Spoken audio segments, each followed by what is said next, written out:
나무지장보살, 나무지장보살, 나무지장보살. 법우님들, 보살님들 그동안 살아가면서 한 번쯤은 이런 생각을 하셨을 겁니다. 나는 왜 이렇게 힘든 걸까? 나는 어디서부터 잘못된 걸까? 자식은 왜 저렇게 안 풀리는 걸까?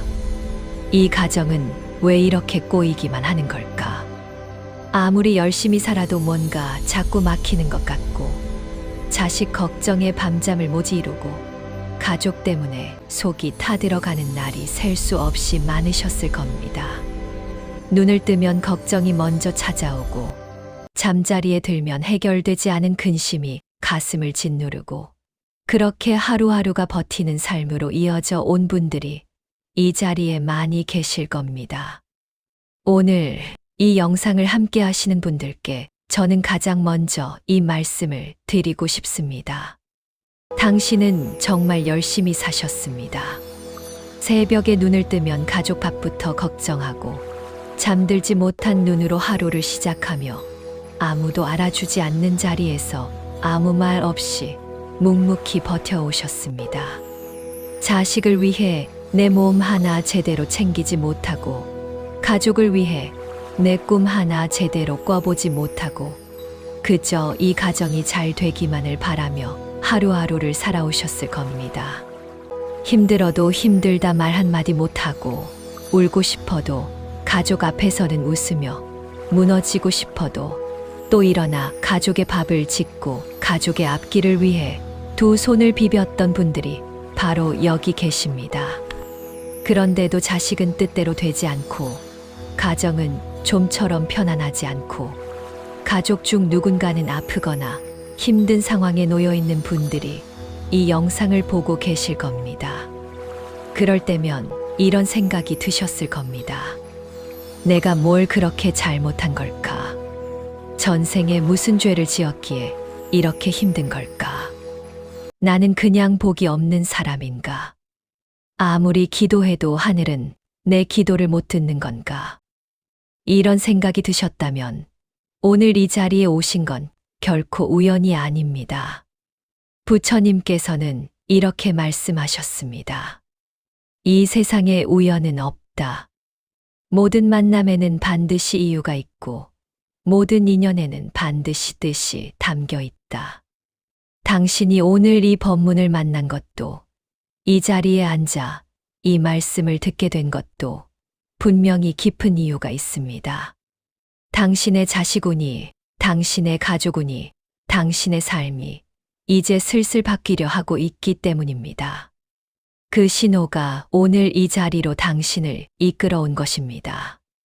부처님의 지장경 법문을 중심으로 우리가 지금까지 함께 나눈 모든 이야기를 하나로 묶어드리고 싶습니다. 그리고 오늘 이 자리를 통해 여러분의 가슴 속에 반드시 한 가지 씨앗을 심어드리고 싶습니다.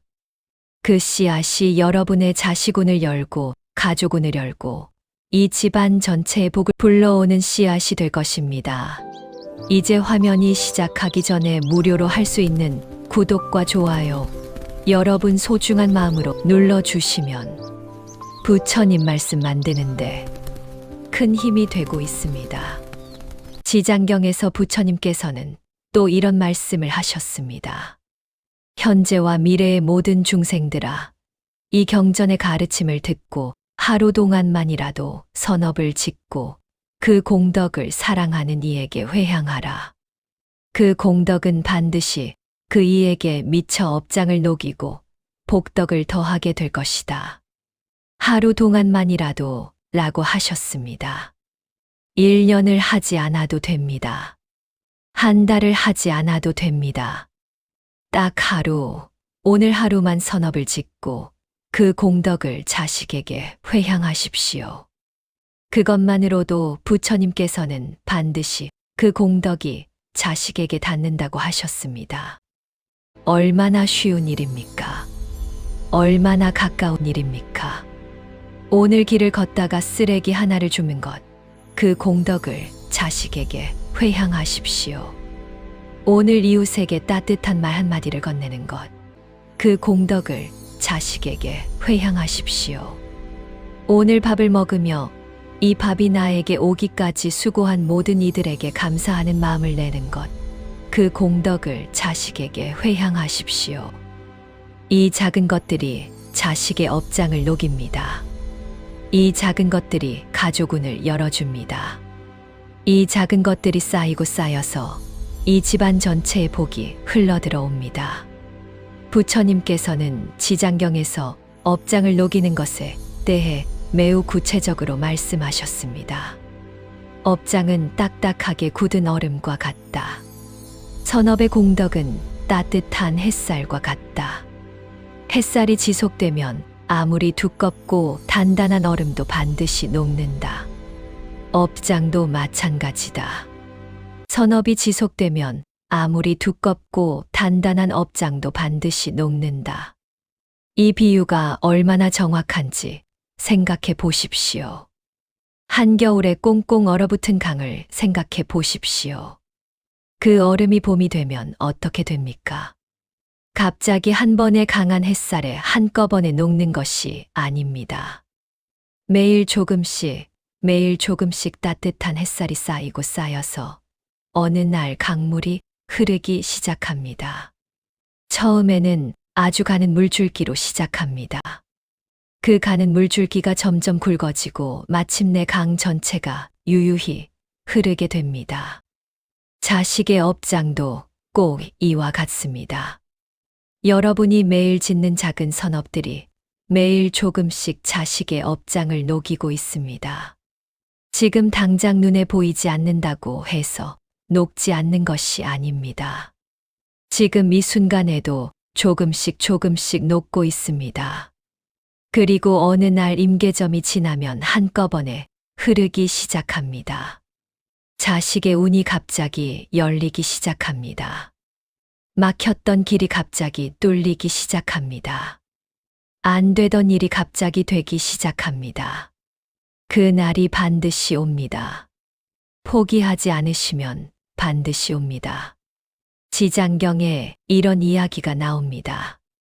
어느 날 지장보살께서 부처님 앞에 무릎을 꿇고 이렇게 서원을 세우셨습니다.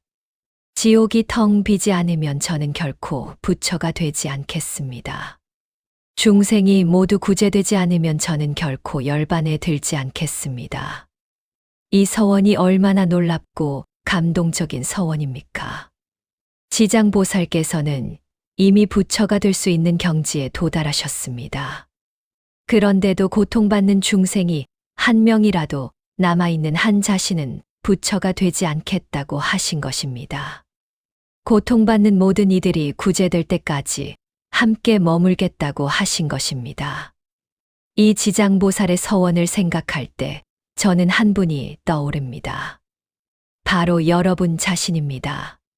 자식이 고통에서 벗어날 때까지 포기하지 않겠다는 마음, 가족이 행복해질 때까지 버티겠다는 마음, 이 가정에 복이 올 때까지 기도를 멈추지 않겠다는 마음, 이 마음이 바로 지장보살의 서원과 같은 마음입니다.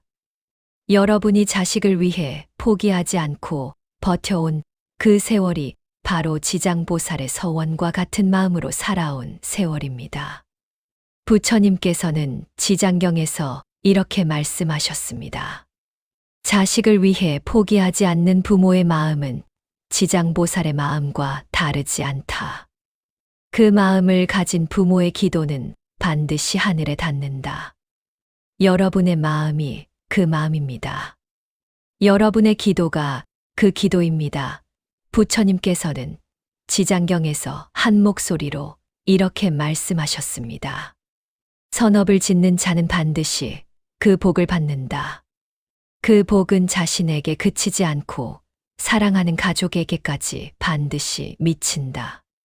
부모의 선업은 자식의 업장을 녹이고 부모의 공덕은 가족 전체의 운명을 밝힌다. 포기하지 않는 자에게 하늘은 반드시 길을 열어준다. 지금까지 살아오신 세월이 절대로 헛되지 않았습니다. 그 눈물이 헛되지 않았습니다. 그 기도가 헛되지 않았습니다. 그 버팀이 헛되지 않았습니다. 다만 이제 그 간절한 마음에 부처님께서 알려주신 공덕의 날개를 달아주십시오. 그러면 반드시 날아오릅니다.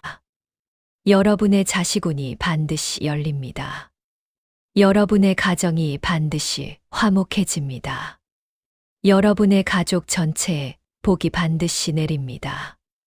그날이 생각보다 훨씬 가까이에 와 있습니다. 오늘 이 법문이 여러분의 가슴 깊이 닿아서 오늘부터 여러분의 삶이 달라지는 아름다운 하루가 되시길 두 손 모아 간절히 기도드립니다. 부처님의 자비로운 빛이 여러분과 여러분의 소중한 자식에게, 사랑하는 가족 모두에게 환하게 비추시길 바랍니다. 오래전 어느 작은 산골 마을에 한 어머니가 살고 있었습니다. 그 어머니는 평생을 가난하게 살았습니다. 어릴 때는 집이 가난해서 학교도 제대로 다니지 못했고, 결혼해서는 남편 뒷바라지에 몸을 바쳤습니다. 중년에는 자식 셋을 키우느라 자신의 꿈 같은 건 생각해 본 적도 없었습니다. 무릎이 아파도 쉬지 못했고, 허리가 끊어질 것 같아도 내색 한 번 못했습니다. 새벽 4시면 일어나 밭에 나가고 해가 질 때까지 허리 한 번 제대로 펴지 못하고 일을 했습니다. 남편이 아플 때는 병원비를 마련하느라 이 집 저 집을 돌아다니며 일을 구했고, 자식들이 배고프지 않도록 자신의 밥그릇은 늘 조금씩 남겨두었습니다. 그저 자식들만큼은 자신처럼 고생하지 않기를 바라며 새벽마다 무릎 꿇고 빌고 또 빌었습니다. 이 아이들만큼은 배불리 먹고 따뜻하게 자고 남부럽지 않게 살게 해달라고 손이 부르트도록 비비며 기도했습니다. 그런데 자식들의 삶은 어머니의 기도와는 다른 방향으로 흘러갔습니다.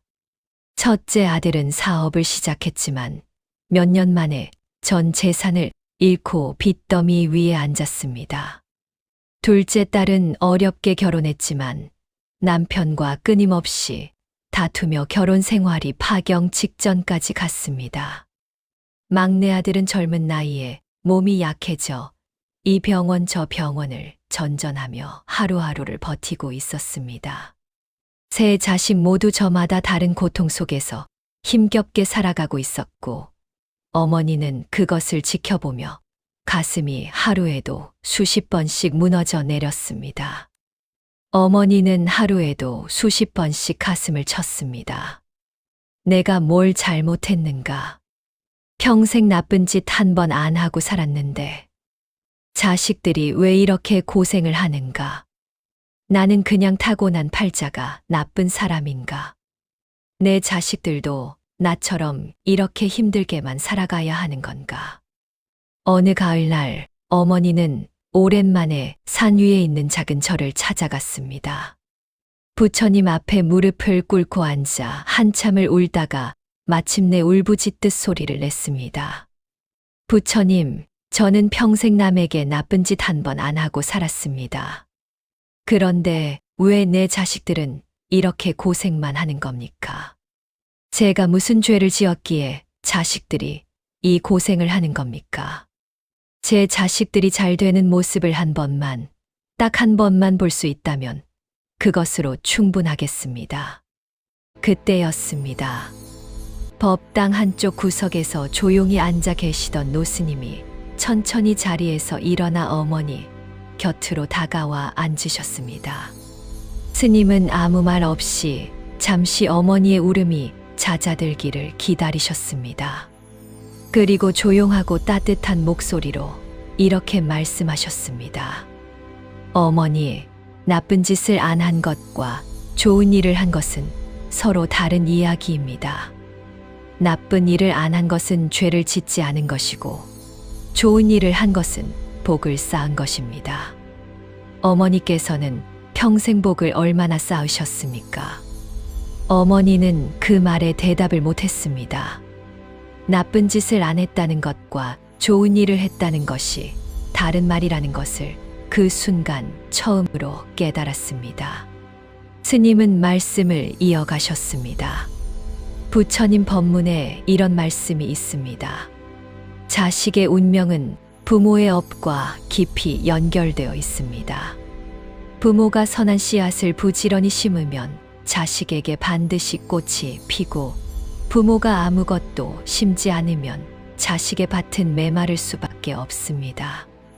나쁜 씨앗을 심지 않은 것과 좋은 씨앗을 심은 것은 전혀 다른 결과를 만들어냅니다. 어머니는 나쁜 씨앗은 심지 않으셨습니다. 그것만으로도 대단한 일입니다. 하지만 자식의 운명을 바꾸기 위해서는 좋은 씨앗을 적극적으로 심어야 합니다. 지금이라도 결코 늦지 않았습니다. 지금 이 자리에서부터 시작하시면 됩니다. 어머니는 그날 살면서 처음으로 진짜 희망이라는 것을 느꼈습니다. 평생 그렇게 많이 울었지만 그날의 눈물은 지금까지와는 달리 뭔가 가볍고 따뜻한 눈물이었습니다. 무거운 짐을 조금 내려놓은 것 같은 그 느낌, 그 어머니는 그 느낌을 평생 잊지 못했다고 합니다. 이 이야기는 단순히 산골마을 한 어머니만의 이야기가 아닙니다. 오늘 이 영상 앞에 앉아 계신 여러분 모두의 이야기입니다. 우리는 살면서 정말 많은 것을 버텨왔습니다.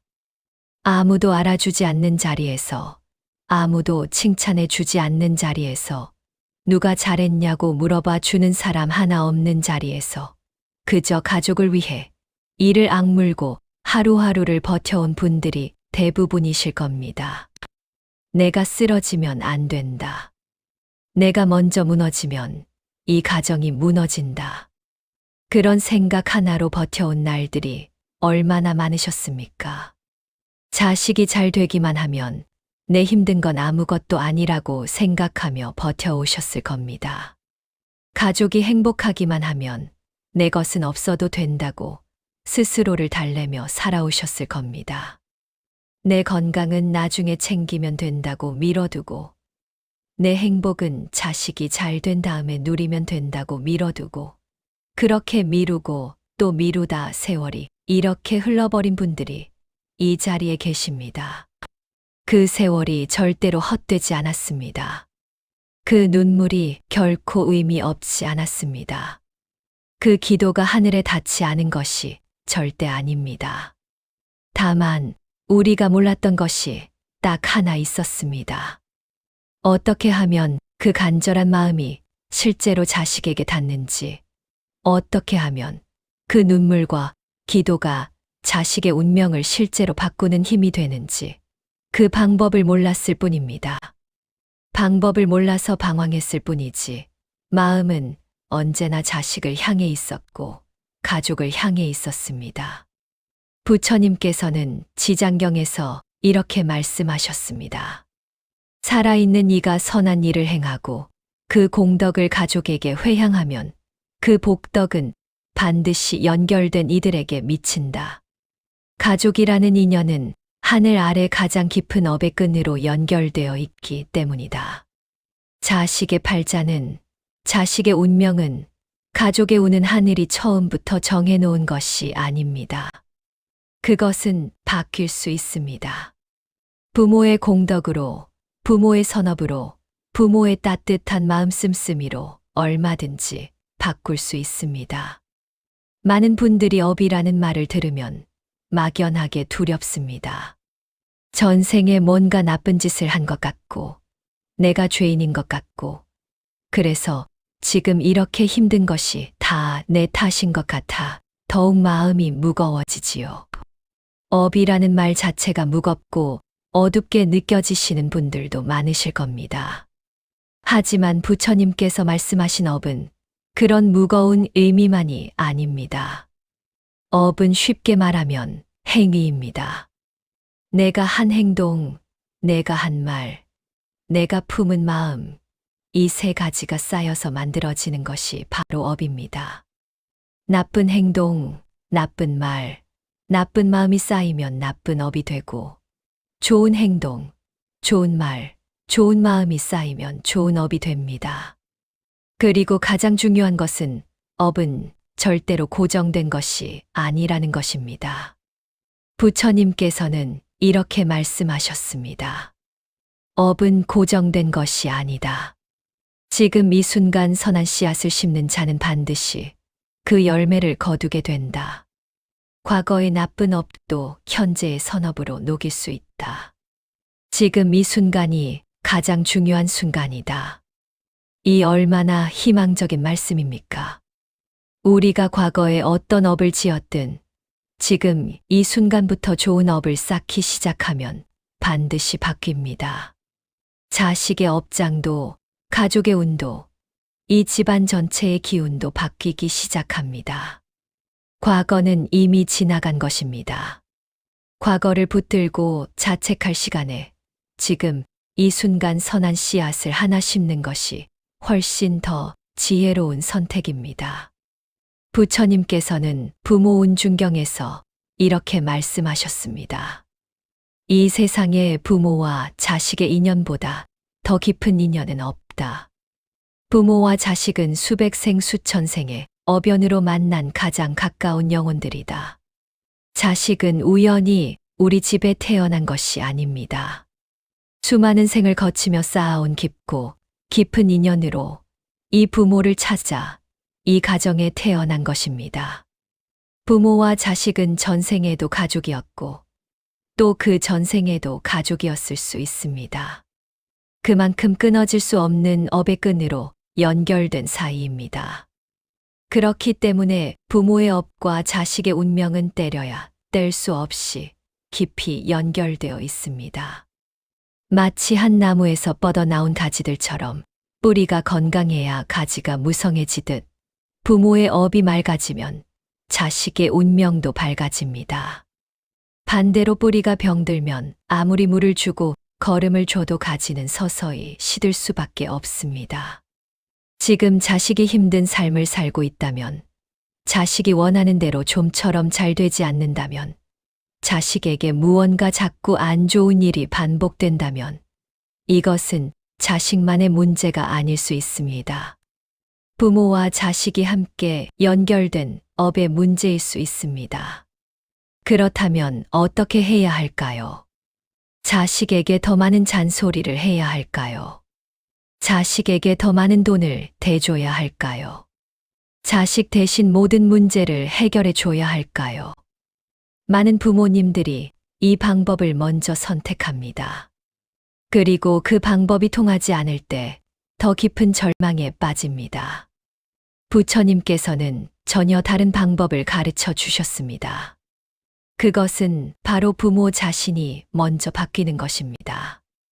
부모가 선업을 쌓고 부모가 마음을 닫고 부모가 공덕을 지어 자식에게 회향하면 자식의 업장이 녹고 자식의 운명이 바뀌기 시작합니다.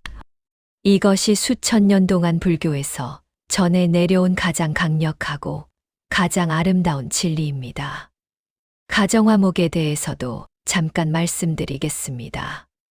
집 안이 편안하지 않은 분들 계십니까? 부부 사이에 말 못할 갈등이 있으신 분들 계십니까? 고부 사이에, 형제 사이에 묵은 상처가 있으신 분들 계십니까? 한 지붕 아래 살면서도 서로 마음을 열지 못하고 같은 밥상에 앉아서도 서로 눈을 마주치지 못하는 분들이 계십니까? 부처님께서는 법구경에서 이렇게 말씀하셨습니다. 분노는 집안을 불태우고 자비는 집안을 꽃피운다. 가정불화는 밖에서 오는 것이 아닙니다. 부부싸움도 고부 갈등도 형제 간의 불화도 그 뿌리를 들여다보면 모두 분노와 집착 그리고 서로에 대한 오해에서 비롯됩니다. 상대방이 나를 먼저 이해해 주기를 기다리고 상대방이 먼저 사과해 주기를 기다리고 상대방이 먼저 변하기를 기다리다가 세월이 흘러버리는 것입니다. 그런데 그 기다림 속에서 가족은 점점 더 멀어집니다. 상처는 점점 더 깊어집니다. 불화는 점점 더 굳어집니다. 부처님께서는 법구경에서 또 이렇게 말씀하셨습니다. 원한은 원한으로 결코 풀리지 않는다. 오직 사랑과 자비로만 풀린다. 이것이 영원한 진리이다. 한 집에 살면서 매일 얼굴을 마주하는 가족이 가장 상처를 많이 주는 이유가 있습니다. 그만큼 깊은 업으로 연결되어 있기 때문입니다. 가족 간의 상처가 크다는 것은 그만큼 인연이 깊다는 뜻이기도 합니다. 그러나 반대로 말하면 가족 중 단 한 사람이 먼저 마음을 내려놓고 먼저 자비심을 내면 그 자비의 물결이 가족 전체로 퍼져나갑니다. 집안 전체의 기운이 바뀝니다. 가정 화목이 시작됩니다. 가족운이 열리기 시작합니다. 먼저 손을 내미는 사람이 가장 용감한 사람이고 가장 지혜로운 사람입니다. 그러면 가족운은 어떻게 바뀌는 것일까요? 많은 분들이 가족운이라고 하면 뭔가 신비로운 것, 뭔가 타고나는 것이라고 생각하십니다. 팔자소관이라고 하면서 그냥 포기해 버리시는 분들도 있습니다. 하지만 부처님께서는 단 한 번도 팔자는 바꿀 수 없다고 말씀하신 적이 없습니다. 부처님께서는 오히려 이렇게 말씀하셨습니다. 모든 것은 마음이 만든다. 마음이 바뀌면 행동이 바뀌고, 행동이 바뀌면 업이 바뀌고, 업이 바뀌면 운명이 바뀐다. 가족운도 마찬가지입니다. 이 집안에 복이 들어오고 싶어도 들어올 공간이 없으면 들어오지 못합니다. 분노와 다툼이 집안을 가득 채우고 있으면 복이 들어올 자리가 없습니다. 원망과 불평이 집안에 가득하면 좋은 기운이 머물지 못합니다. 반대로 집안에 감사와 자비와 선업의 기운이 쌓이면 복은 저절로 그 집을 향해 흘러옵니다. 좋은 인연이 찾아옵니다. 막혔던 길이 뚫립니다. 자식운이 열립니다. 가족운이 상승합니다. 이것이 부처님께서 가르쳐 주신 가족운의 원리입니다. 지금까지 살아오시면서 얼마나 힘드셨습니까? 얼마나 외로우셨습니까? 얼마나 억울하게 참아오셨습니까? 아무에게도 말 못하고 혼자 사귀신 날이 얼마나 많으셨습니까? 이 정도면 됐지 싶다가도 또 새로운 고난이 찾아오고, 이제 좀 쉬나 싶다가도 또 다른 걱정이 밀려오고, 그렇게 쉬지 못하고 달려온 세월이 지금의 당신을 만든 것입니다. 그 세월이 결코 헛되지 않았습니다. 다만 아직 꽃이 피지 않았을 뿐입니다. 씨앗은 땅 속에서 오랜 시간을 기다립니다. 아무도 보지 않는 깊은 어둠 속에서 조용히 뿌리를 내리고 마침내 때가 되면 반드시 땅을 뚫고 위로 올라옵니다. 어떤 씨앗도 뿌리를 내린 후에 꽃을 피우지 않은 씨앗은 없습니다. 단지 시간이 걸릴 뿐입니다. 어떤 씨앗은 빨리 싹이 트고 어떤 씨앗은 조금 더 오랜 시간이 필요할 뿐입니다. 여러분의 자식운도 가족운도 이 집안에 내릴 복도 지금 땅속 깊은 곳에서 뿌리를 내리고 있는 씨앗과 같습니다. 이제 때가 되었습니다. 그 씨앗이 드디어 땅을 뚫고 나올 준비를 하고 있습니다.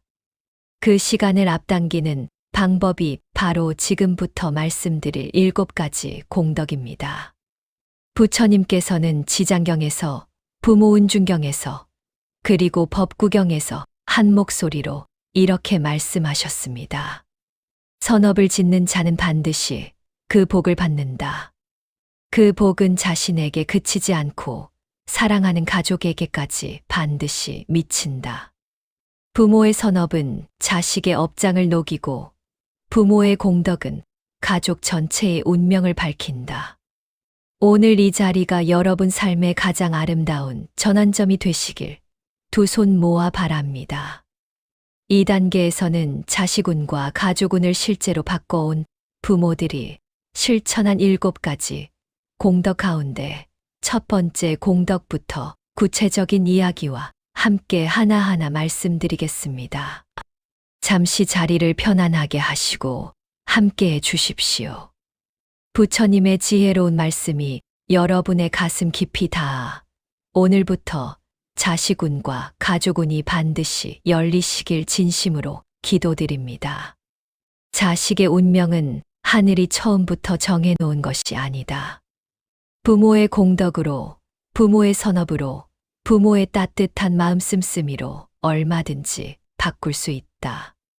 지금 이 순간부터 좋은 씨앗을 심기 시작하면 자식의 업장이 높고 가족의 운이 열리기 시작한다. 그 말씀이 가슴에 닿으셨습니까? 그 말씀 앞에서 눈물이 나셨던 분들 계십니까? 평생 이렇게 열심히 살았는데 왜 자식은 안 풀리는지, 왜 가정은 좀처럼 평안하지 않은지, 그 답답함을 안고 살아오시다가 드디어 그 이유를 조금 알게 된 것 같아서 눈물이 나셨던 분들 계실 겁니다. 그 눈물이 맞습니다.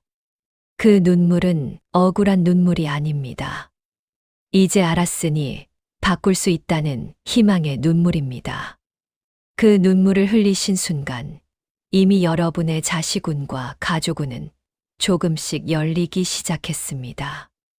오늘 2단계에서는 드디어 그 구체적인 방법, 바로 부처님 법문 속에 담긴 7가지 공덕을 하나씩 풍성하게 말씀드리겠습니다. 이 공덕들은 거창하고 어려운 것들이 아닙니다. 절에 가서 몇 백만 원을 내야 하는 것도 아니고 몇 년을 산속에서 수행해야 하는 것도 아닙니다. 지금 이 자리에서 오늘 이 순간부터 여러분의 일상 속에서 바로 시작할 수 있는 것들입니다. 부처님께서는 지장경에서 이렇게 말씀하셨습니다. 큰 것을 한 번 하는 것보다 작은 것을 꾸준히 하는 것이 훨씬 더 크고 깊은 공덕이 된다. 씨앗은 한 번에 심어지지만 뿌리는 날마다 조금씩 깊어지는 것이다.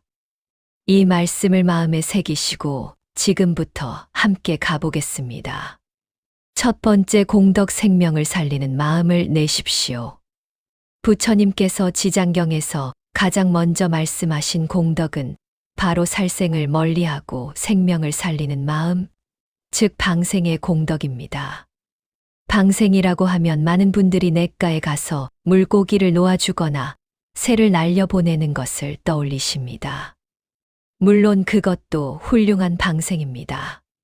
하지만 부처님께서 말씀하신 방생의 진짜 의미는 훨씬 더 넓고 깊습니다. 방생은 생명을 해치려는 마음을 내려놓는 것입니다. 살아있는 모든 존재를 향해 해치려는 마음 대신 살리려는 마음을 내는 것, 그것이 진정한 방생입니다.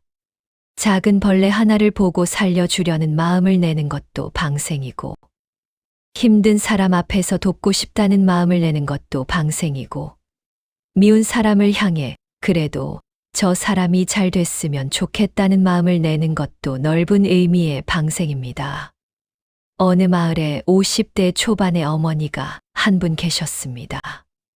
이 어머니의 큰아들은 30대 중반이 되도록 직장을 구하지 못하고 있었습니다. 면접을 볼 때마다 번번이 떨어지고 사업을 시작하면 몇 달을 넘기지 못하고 문을 닫았습니다. 아들의 나이가 35이 되던 해에는 빚이 수천만 원까지 늘어났습니다. 어머니는 그 빚을 갚아주기 위해 자신이 평생 모아온 노후 자금을 거의 다 써버렸습니다. 그러고도 아들의 상황은 나아지지 않았습니다. 주변에서는 저 집 아들은 팔자가 그런가 보다라고 수군거렸고, 어머니는 그 말을 들을 때마다 가슴이 무너져 내렸습니다. 밤이면 잠을 이루지 못하고 뒤척이며 내가 뭘 잘못한 건지, 아들이 왜 저렇게 안 풀리는 건지, 기도도 해봤고 좋다는 것은 다 해봤는데 왜 안 되는 건지 끝도 없이 생각하다가 새벽이 되어서야 겨우 눈을 붙이곤 했습니다. 어머니는 어느 날 오래전부터 알고 지내던 보살님의 권유로 절에 나가기 시작했습니다. 스님의 법문을 들으며 어머니는 처음으로 방생에 대해 듣게 되었습니다. 스님은 이렇게 말씀하셨습니다. 자식이 매번 새로운 시작을 해도 번번이 막힌다면 그 자식의 업장 중에 살생의 업이 있을 가능성이 있습니다. 살생의 업은 시작을 막고 앞길을 막는 업 중에 하나입니다. 부모가 대신 방생의 공덕을 지어 자식에게 회향하면 그 업장이 조금씩 녹기 시작합니다. 물고기 한 마리를 놓아줄 때마다 자식의 막힌 길이 조금씩 열린다고 생각하십시오. 어머니는 반신반의하면서도 그날부터 방생을 시작했습니다. 처음에는 가까운 냇가에 나가 작은 물고기 몇 마리를 놓아줬습니다. 그런데 놀라운 것은 물고기를 물에 놓아주면서 어머니의 마음이 달라지기 시작했다는 것입니다. 물고기가 물속으로 사라지는 것을 바라보면서 어머니의 눈에서 눈물이 흘렀습니다. 저 물고기처럼 내 아들도 막힌 곳에서 저렇게 자유로워질 수 있을까? 저 물고기처럼 내 아들도 넓은 세상에서 마음껏 헤엄칠 수 있을까? 어머니는 물고기를 놓아주면서 마음속으로 이렇게 말했습니다. 내 아들도 이 물고기처럼 막혀있던 곳에서 자유로워지게 해주십시오. 이 물고기가 넓은 물속에서 마음껏 헤엄치듯 내 아들도 세상에서 마음껏 자신의 길을 가게 해주십시오. 이 공덕을 내 아들에게 회향합니다. 그렇게 기도하며 방생을 반복하는 사이 어머니의 마음속에 있던 아들에 대한 원망이 조금씩 사라지기 시작했습니다. 왜 이것도 못하냐는 마음이 줄어들고 내가 잘 될 수 있다는 믿음이 자리를 잡기 시작했습니다. 아들을 바라보는 눈빛이 달라졌습니다. 아들에게 건네는 말이 달라졌습니다. 어머니가 달라지자 아들도 조금씩 달라지기 시작했습니다.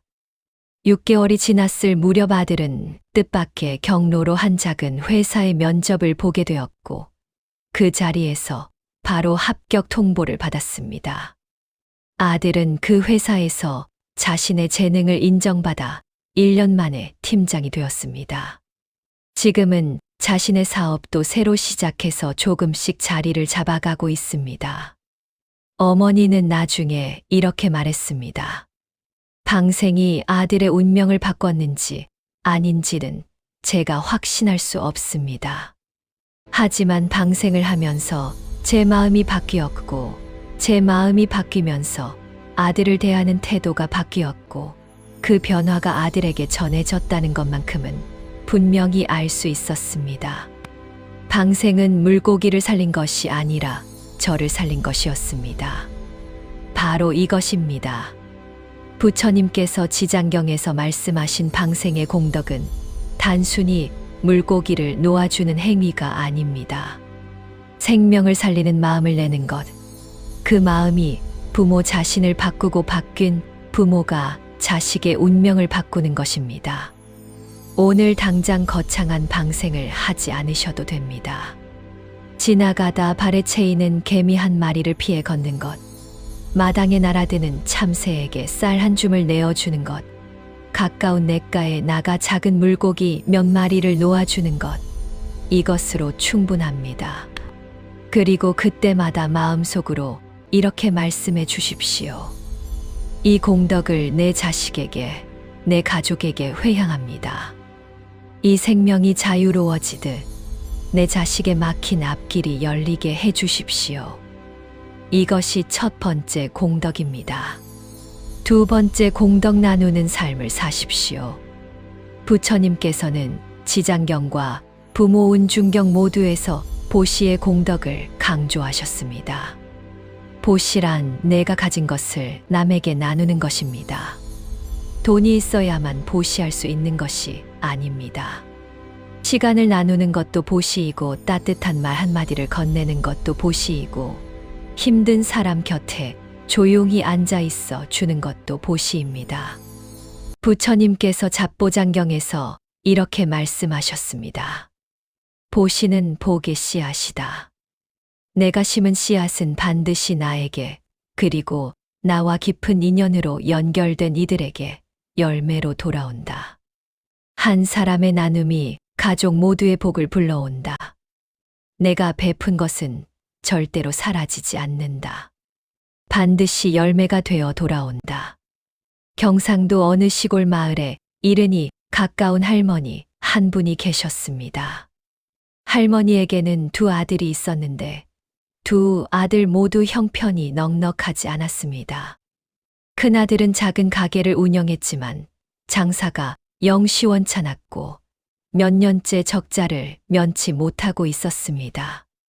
작은 아들은 회사를 다니다 갑자기 잘려 몇 달째 백수 생활을 하고 있었고 가정 형편이 너무 어려워 아이들 학원비도 못 낼 지경이 되었습니다. 할머니는 연금으로 받는 얼마 안 되는 돈으로 생활하고 계셨습니다. 그 돈으로 겨우겨우 먹고 살면서도 할머니는 한 가지 습관을 갖고 있었습니다. 매달 연금이 들어오면 그중 조금, 정말 조금을 따로 봉투에 담아두는 것이었습니다.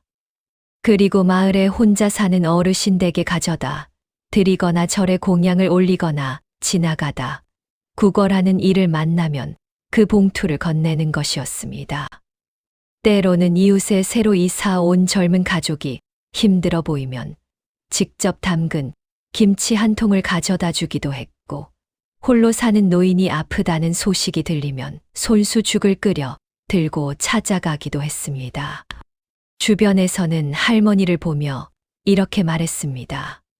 자기도 넉넉하지 않은데 뭘 그렇게 나눠주냐고. 차라리 그 돈을 모아서 아들들한테 보태주지. 왜 남 좋은 일을 하느냐고. 그 나이에 그 다리로 이 집 저 집을 왜 돌아다니냐고. 할머니는 그 말에 조용히 이렇게 대답했습니다.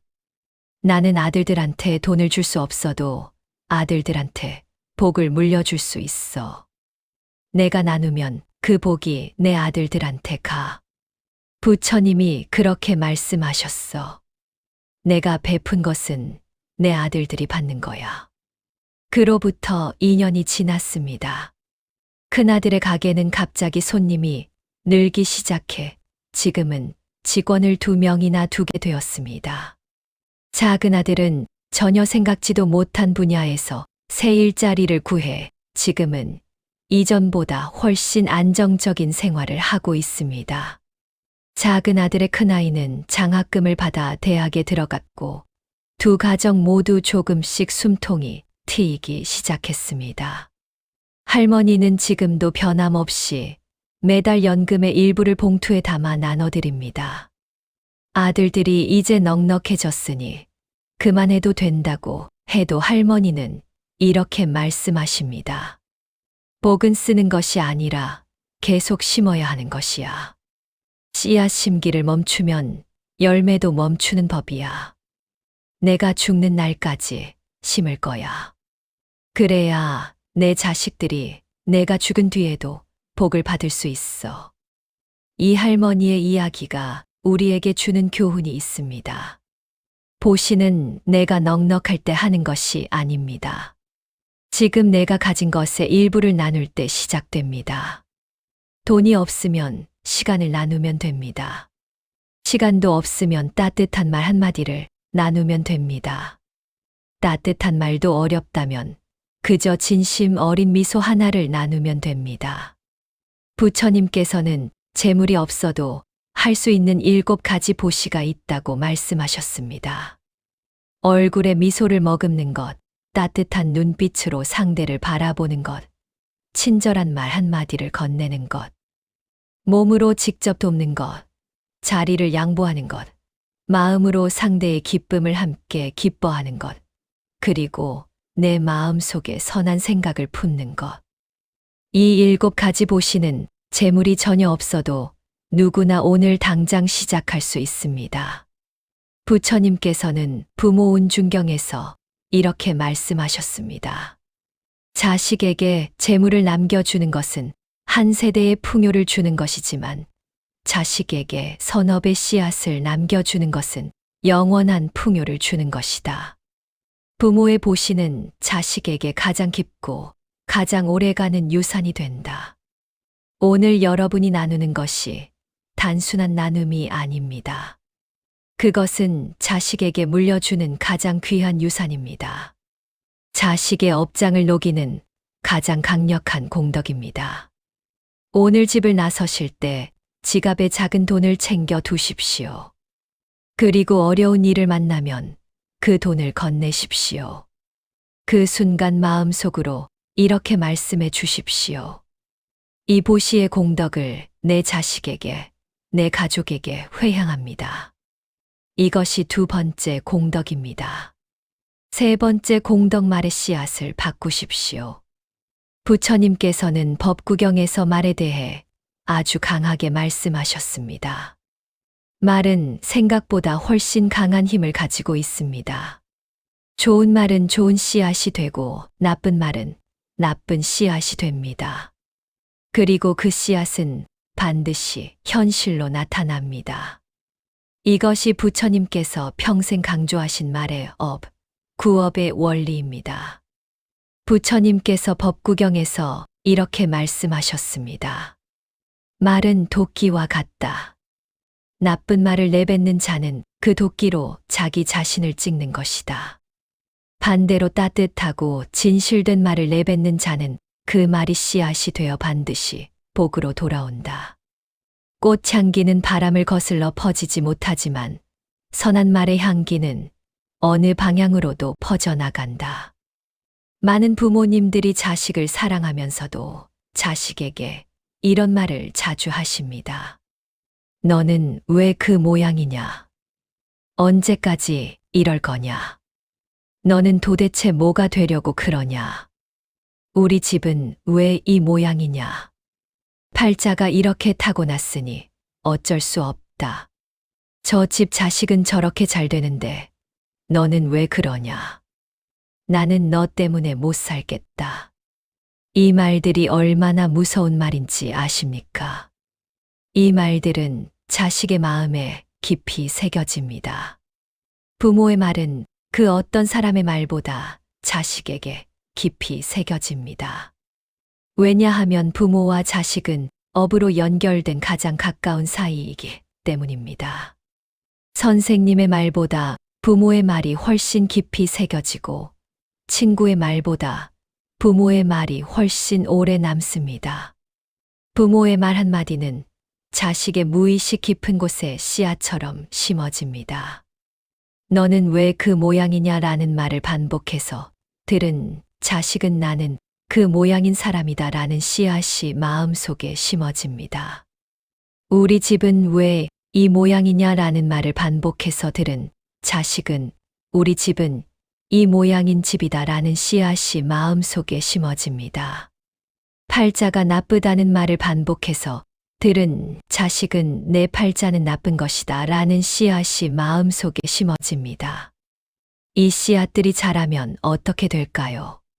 자식은 무의식 중에 자신이 들었던 말을 현실로 만들기 위해 움직입니다. 성공할 기회가 눈앞에 와도 스스로 걷어차 버립니다. 좋은 인연이 와도 스스로 물리칩니다. 자신이 믿는 대로 부모에게 들은 대로 그 말이 현실이 되어버리는 것입니다. 이것이 말의 업이 자식의 운명에 작용하는 방식입니다. 서울에 사는 한 어머니의 이야기를 들어보겠습니다. 이 어머니의 딸은 30대 초반까지 연애 한 번 변변히 못하고 결혼 소식이 전혀 없었습니다. 소개팅을 나가도 번번이 안 됐고 직장에서도 좋은 인연이 생기지 않았습니다. 딸은 매번 소개팅 결과가 안 좋을 때마다 어머니에게 전화를 했고 어머니는 그때마다 이렇게 말하곤 했습니다. 역시 우리 딸은 남자 복이 없어. 우리 집안이 다 그래. 할머니도 그랬고 엄마도 그랬고 너도 결혼 복이 없나 봐. 얼굴이 저렇게 예쁜데도 왜 안 되는지 모르겠다. 이제 나이도 있는데 조금 눈을 낮춰야 하는 거 아니냐. 이 말이 아무 의미 없는 그냥 하소연처럼 들리실 수도 있습니다. 어머니의 진심은 딸을 걱정하는 마음이었습니다. 하지만 이 말을 반복해서 들은 딸의 마음 속에는 어떤 씨앗이 심어질까요? 나는 남자복이 없는 사람이다. 우리 집안은 결혼복이 없는 집안이다. 나는 나이도 있고 조건도 부족한 사람이다. 이 씨앗이 딸의 마음 깊은 곳에 조용히 뿌리를 내리는 것입니다. 그 씨앗이 자라면 딸은 소개팅 자리에 나가기도 전에 이미 자신은 안 된다는 마음을 품고 나가게 됩니다. 상대가 조금만 마음에 들어도 어차피 나는 안 될 것이라는 생각에 먼저 마음 문을 닫아버립니다. 이것이 말의 업이 딸의 연애운과 결혼운을 막고 있었던 것입니다. 어머니는 어느 날 스님의 법문을 듣다가 이 사실을 깨달았습니다. 그리고 그날부터 딸에게 하는 말을 완전히 바꿨습니다. 우리 딸은 반드시 좋은 사람 만날 거야. 우리 딸은 복이 많아. 좋은 인연이 반드시 오게 되어 있어. 엄마가 날마다 기도할게. 우리 딸처럼 좋은 사람이 못 만날 리가 없어. 늦어지는 것은 더 좋은 사람을 만나려고 기다리는 것뿐이야. 처음에 딸은 어머니의 갑작스러운 변화에 어리둥절해했습니다. 그런데 어머니가 그 말을 꾸준히 반복하면서 딸의 표정이 조금씩 밝아지기 시작했습니다. 딸이 자신에 대한 이야기를 할 때 스스로를 낮추는 말이 줄어들기 시작했습니다. 소개팅을 나가는 표정이 달라졌습니다. 예전에는 어차피 안 되겠지라는 표정으로 나갔다면 이제는 혹시 모르지라는 표정으로 나가기 시작했습니다. 그리고 그로부터 1년이 지나지 않아 딸은 직장 동료를 통해 좋은 배우자를 만나 결혼에 성공했습니다. 어머니는 이렇게 말했습니다. 말을 바꿨을 뿐인데 딸이 바뀌었습니다. 말이 이렇게 무서운 것인지 말이 이렇게 큰 힘을 가진 것인지 그때 처음 알았습니다. 내가 오랫동안 딸의 결혼운을 내 입으로 막고 있었던 것입니다. 부처님께서 법구경에서 말씀하셨습니다. 진실하고 따뜻한 말은 꽃향기보다 멀리 퍼져나간다. 그 향기는 말한 사람도 살리고 들은 사람도 살리고 그 말이 닿는 모든 곳에 복을 불러온다. 오늘부터 자식에게 하는 말을 바꿔보십시오. 왜 그 모양이냐? 대신 너는 반드시 잘 될 수 있어 라고 말씀해 주십시오. 팔자가 이렇다 대신 우리 집안에 복이 들어오고 있어 라고 말씀해 주십시오. 언제까지 이럴 거냐? 대신 괜찮아. 지금도 충분히 잘하고 있어 라고 말씀해 주십시오. 말 한마디가 자식의 업장을 녹입니다. 말 한마디가 자식의 운명을 바꿉니다. 말 한마디가 가정의 기운을 바꿉니다. 이것이 세 번째 공덕입니다. 자, 지금까지 7가지 공덕 중 3가지를 함께 나눴습니다. 첫 번째, 생명을 살리는 마음을 내는 것. 두 번째, 나누는 삶을 사는 것. 세 번째, 말의 씨앗을 바꾸는 것.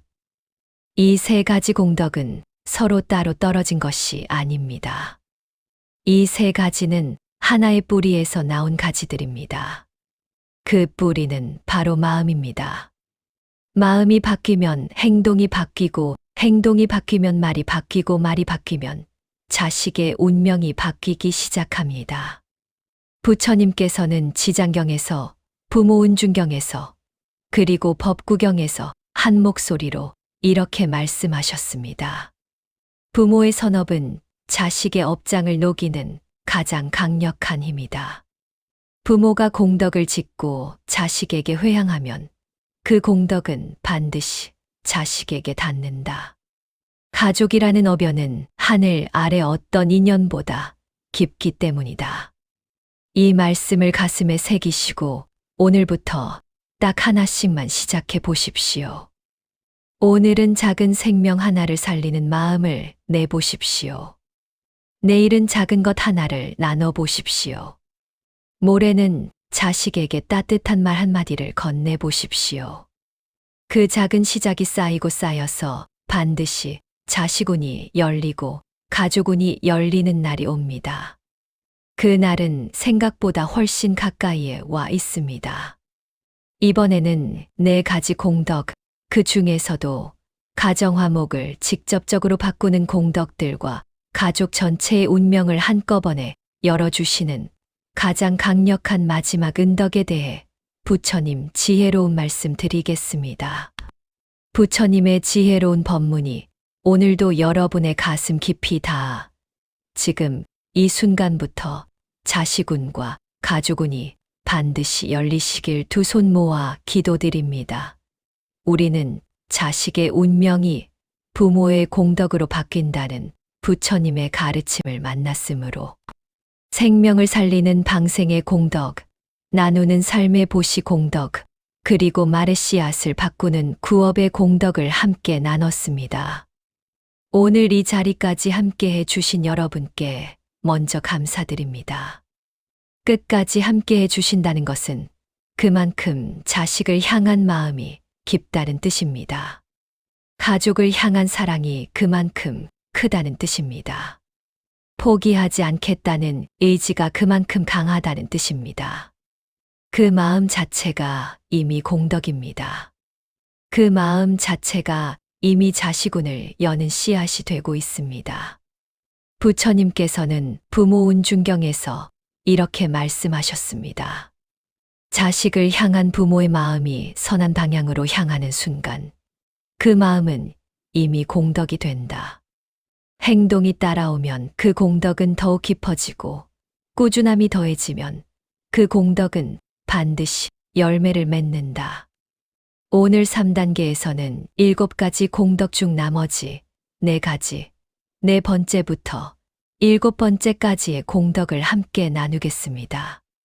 특히 오늘 말씀드릴 공덕들은 가정화목과 가족운 전체를 직접적으로 바꾸는 공덕들입니다. 그리고 마지막 7번째 공덕은 부처님께서 지장경에서 가장 강력하다고 말씀하신 공덕입니다.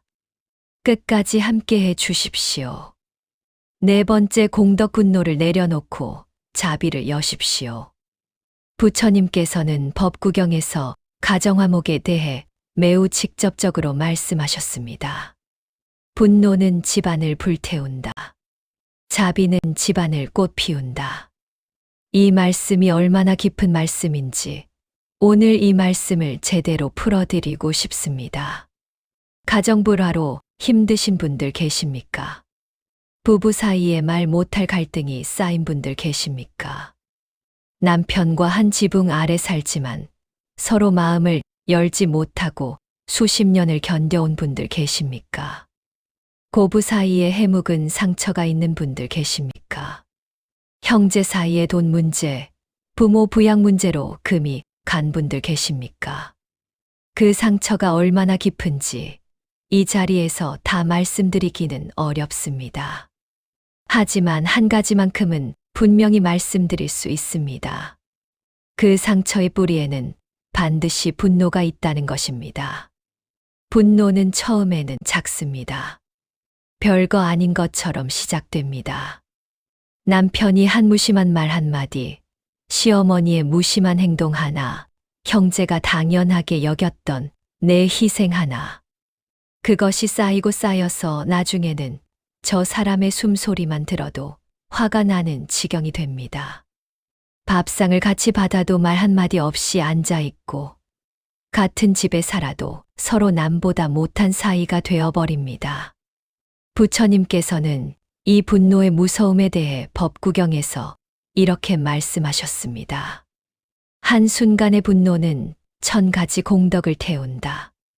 분노는 내가 쌓아온 선업을 한순간에 무너뜨리는 가장 무서운 적이다. 그러나 분노를 이기는 자는 1000명의 적을 이기는 자보다 더 강한 자이다. 전라도 어느 도시에 20년 넘게 부부 갈등으로 힘들게 살아온 어머니, 한 분이 계셨습니다. 이 어머니의 남편은 술을 자주 마셨고 집에 들어오면 말 한마디 없이 방에 들어가 누워버리는 사람이었습니다. 가정 경제도 어머니 혼자 꾸려가다시피 했고 자식들 교육도 어머니 혼자 책임졌습니다. 어머니는 남편을 향한 원망이 산처럼 쌓여 있었습니다. 20년 동안 단 한 번도 그 원망이 풀린 적이 없었습니다. 잠들기 전에도 남편 생각에 이가 갈렸고 아침에 눈을 뜨면 또 하루를 버텨야 한다는 생각에 숨이 막혔습니다. 그런데 이 어머니에게는 아들이 하나 있었습니다. 그 아들도 어머니와 같은 운명을 걷고 있었습니다.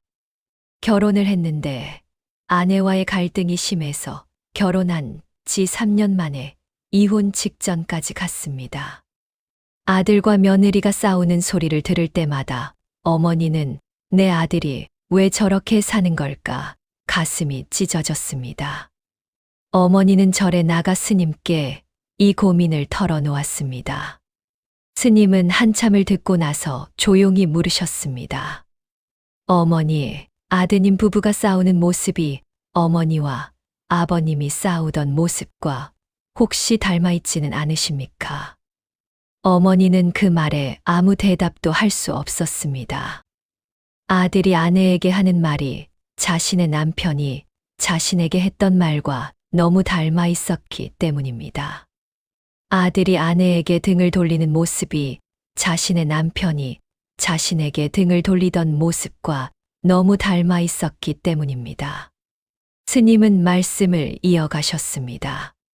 자식은 부모의 업을 보고 자랍니다. 부모가 분노 속에서 살면 자식도 분노의 방식으로 살게 됩니다.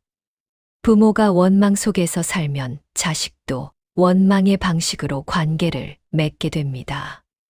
아드님의 결혼 문제를 고치고 싶으시다면 먼저 어머니 자신의 분노를 내려놓으십시오.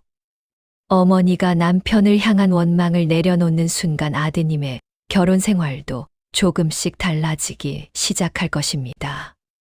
어머니는 그날 밤 집에 돌아와 오랫동안 울었습니다. 그리고 처음으로 남편을 향해 이런 기도를 드렸습니다.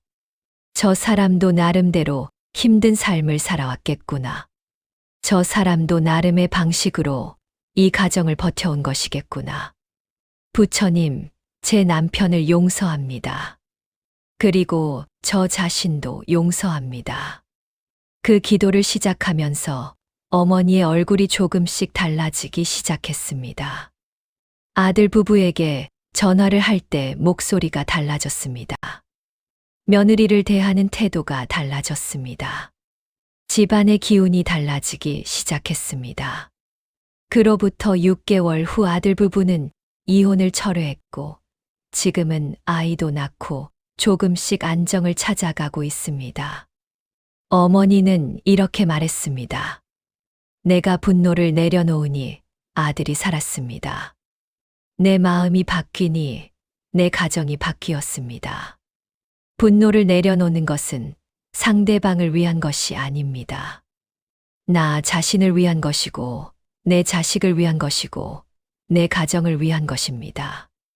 분노를 품고 있는 동안 가장 많이 타는 것은 상대방이 아니라 바로 나 자신이고 내 자식입니다.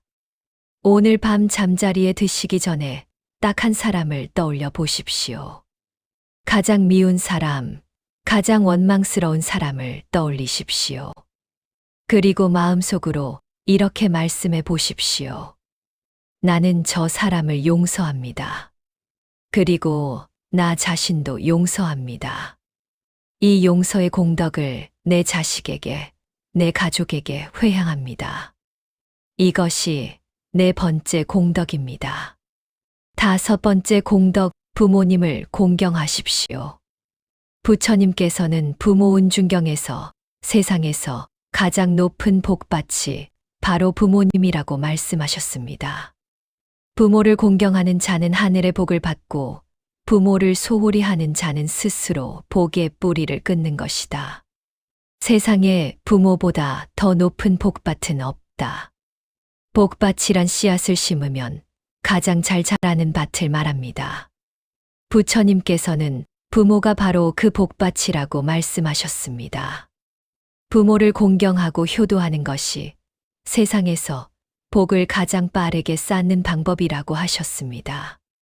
그런데 여기서 한 가지 중요한 것을 말씀드려야 합니다.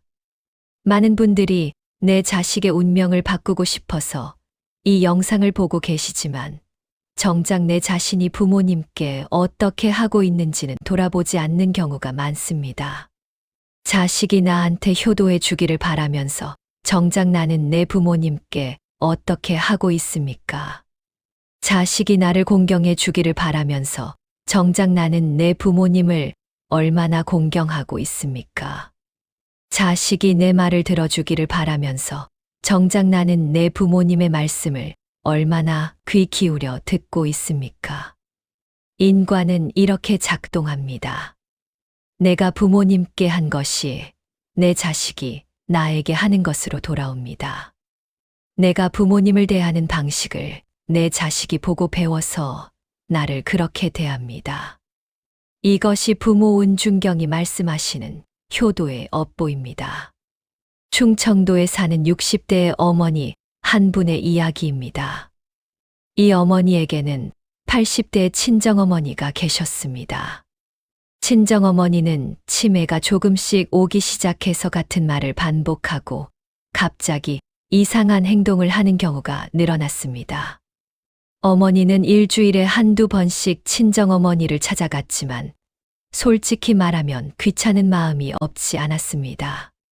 친정어머니가 같은 말을 반복할 때는 짜증이 올라오기도 했고 빨리 집에 가고 싶다는 생각이 들기도 했습니다. 그 무렵이 어머니의 아들은 직장에서 인정을 받지 못해 힘들어하고 있었습니다. 열심히 일해도 승진이 안 되고 노력해도 상사에게 인정을 받지 못하는 상황이 몇 년째 이어지고 있었습니다. 어머니는 법문을 듣다가 이런 말씀을 접했습니다. 자식이 세상에서 인정받지 못하는 업 중에는 부모 공경을 소홀히 한 업이 포함될 수 있다. 부모를 귀찮게 여기는 마음이 자식의 앞길을 막는 보이지 않는 담이 된다. 어머니는 그 말씀을 듣고 마음이 무너졌습니다. 친정어머니를 찾아가면서 빨리 집에 가고 싶다고 생각했던 그 마음들이 떠올랐습니다. 같은 말을 반복하는 친정어머니에게 짜증을 냈던 그 순간들이 떠올랐습니다. 어머니는 그날부터 친정어머니를 대하는 태도를 완전히 바꿨습니다. 일주일에 한두 번 가던 것을 매일 찾아갔습니다. 같은 말을 반복하셔도 처음 듣는 것처럼 고개를 끄덕이며 들었습니다. 친정어머니의 손을 잡고 어머니, 제가 여기 있어요. 라고 말씀드렸습니다. 오래된 사진을 가져가 함께 들여다보며 옛날 이야기를 나눴습니다. 친정어머니는 딸의 변화를 느끼셨는지 표정이 많이 밝아지셨습니다. 그리고 어머니 자신도 친정어머니 댁에서 돌아오는 길에 마음이 가벼워지는 것을 느꼈습니다. 뭔가 막혔던 것이 조금씩 뚫리는 것 같은 느낌이었습니다. 그로부터 몇 달 후 아들에게 연락이 왔습니다. 오랫동안 인정해 주지 않던 상사가 갑자기 아들을 불러 프로젝트 리더 자리를 맡겼다는 것이었습니다. 아들은 그 프로젝트에서 좋은 결과를 내며 드디어 세상에서 자신의 가치를 인정받기 시작했습니다. 어머니는 이렇게 말했습니다. 내가 내 어머니에게 제대로 하지 못한 것이 내 아들의 앞길을 막고 있었다는 것을 뒤늦게 알았습니다. 부모를 공경하는 것이 자식운을 여는 열쇠라는 것을 그때 처음 깨달았습니다. 부처님께서는 부모 운중경에서 말씀하셨습니다. 부모가 살아계실 때 공경하지 못한 자식은 부모가 돌아가신 후에 아무리 제사를 지내고 기도를 해도 그 공덕이 살아계실 때의 작은 공경 하나만 못하다. 부모님이 살아계십니까? 오늘 전화 한 통을 드리십시오. 어머니, 오늘 어떠세요? 아버지, 밥은 드셨어요? 그 한마디가 자식운을 여는 씨앗이 됩니다. 부모님이 이미 돌아가셨다면 오늘 조용히 부모님을 떠올리며 감사하다는 마음을 들이십시오. 그 마음도 공덕이 됩니다. 이것이 5번째 공덕입니다. 6번째 공덕 원망을 감사로 바꾸십시오. 부처님께서는 법구경에서 이렇게 말씀하셨습니다. 불평하는 자의 집에는 복이 머물지 않는다. 감사하는 자의 집에는 복이 스스로 찾아온다. 감사는 복을 불러오는 가장 강력한 주문이다. 많은 분들이 지금 이 순간에도 원망 속에 계십니다. 왜 내 팔자는 이 모양인가? 왜 내 자식은 저 집 자식처럼 되지 않는가? 왜 내 남편은 저 집 남편처럼 못 버는가? 왜 내 집은 항상 이렇게 모자라기만 한가?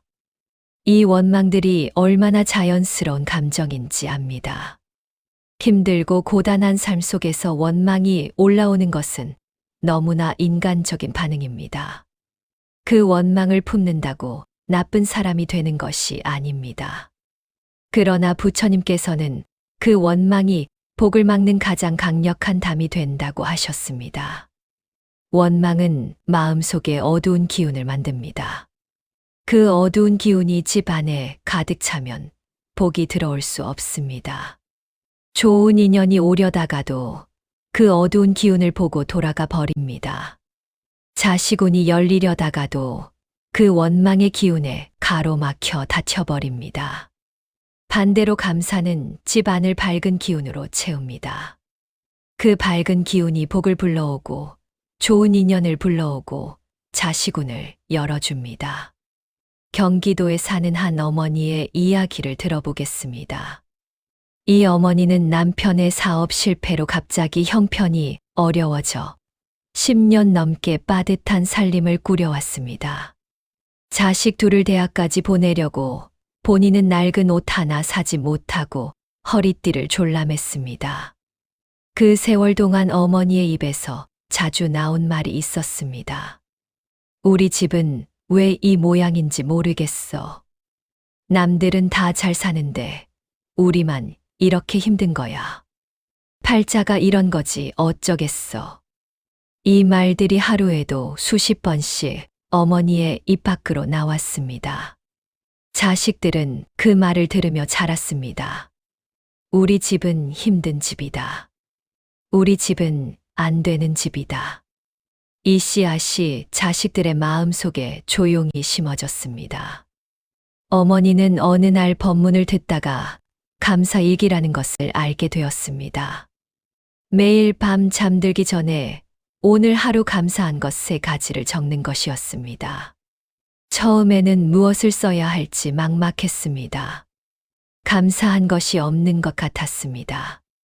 그런데 억지로라도 써내려 가다 보니 나오기 시작했습니다. 오늘 밥을 먹었습니다. 감사합니다. 오늘 자식들이 건강했습니다. 감사합니다. 오늘 비가 오는데 따뜻한 집이 있습니다. 감사합니다. 처음에는 이렇게 작은 것들이었습니다. 그런데 이 감사일기를 1달, 2달 써내려 가면서 어머니의 마음이 달라지기 시작했습니다. 불평이 줄어들었습니다. 원망이 줄어들었습니다.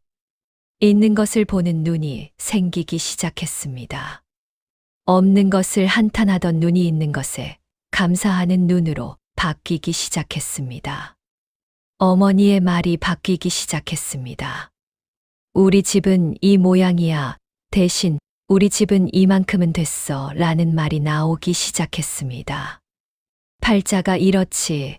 대신 앞으로 좋아질 거야. 라는 말이 나오기 시작했습니다. 집안의 기운이 달라졌습니다. 자식들의 표정이 달라졌습니다. 그로부터 1년이 지났을 무렵 첫째 자식은 취업에 성공했고 둘째 자식은 장학금을 받게 되었습니다. 남편의 작은 사업도 조금씩 자리를 잡아가기 시작했습니다. 어머니는 이렇게 말했습니다. 감사일기 하나가 내 가정을 바꿀 줄은 몰랐습니다. 내 입에서 나오는 말이 내 가정의 운명을 만들고 있었습니다. 오늘 밤 주무시기 전에 딱 3가지만 떠올려 보십시오. 오늘 감사한 것 3가지. 아주 작은 것이어도 됩니다. 그리고 마음속으로 부처님께 이렇게 말씀드리십시오. 감사합니다. 이 감사의 공덕을 내 자식에게, 내 가족에게 회향합니다. 이것이 6번째 공덕입니다. 7번째 공덕 염불과 기도로 회향하십시오. 드디어 마지막 7번째 공덕입니다. 부처님께서는 지장경에서 이 7번째 공덕을 가장 강력한 공덕이라고 말씀하셨습니다. 살아있는 이가 부처님 명호를 부르고 그 공덕을 사랑하는 이에게 회향하면 그 복덕은 반드시 그 사람에게 닿는다. 가족을 위해 올리는 한 번의 진심 어린 기도는 가족의 업장을 녹이는 가장 직접적인 힘이 된다. 염불과 기도라고 하면 종교적으로 거부감을 느끼시는 분들도 계실 수 있습니다. 하지만 오늘 제가 말씀드리는 것은 특정 종교의 형식이 아닙니다. 진심 어린 마음으로 가족을 위해 기도하는 것 그 자체입니다. 부처님께서 지장경에서 말씀하신 회향의 원리는 이렇습니다. 내가 선한 일을 하고 그 공덕을 사랑하는 이에게 돌리겠다고 마음을 내는 순간 그 공덕은 반드시 그 사람에게 전달된다. 가족이라는 어변은 하늘 아래 어떤 인연보다 깊기 때문에 그 전달의 힘은 더욱 강하다.